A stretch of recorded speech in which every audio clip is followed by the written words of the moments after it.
আসসালামু আলাইকুম, আমি শিলা আক্তার তাসলিমা। কিভাবে একটি পাইথন কোড সাকসেসফুলি রান করা যায় এ বিষয়ে আলোচনা করব।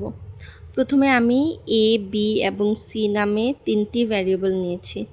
এখানে ইনপুট ফাংশনের মাধ্যমে ব্যবহারকারীর কাছ থেকে ত্রিভুজের তিনটি বাহুর দৈর্ঘ্য ইনপুট নেওয়া হয়েছে। ফ্লোট ব্যবহার করা হয়েছে যেন আমরা দশমিক সংখ্যা ইনপুট হিসেবে দেওয়া যায়।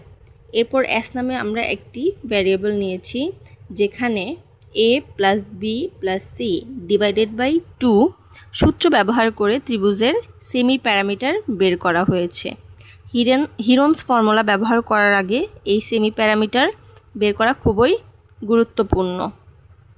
হিরন্স ফর্মুলা প্রয়োগ করা হয়েছে, যেখানে সূত্রটি হলো এস গুণন এস মাইনাস এ গুণন এস মাইনাস বি গুণন এস মাইনাস সি।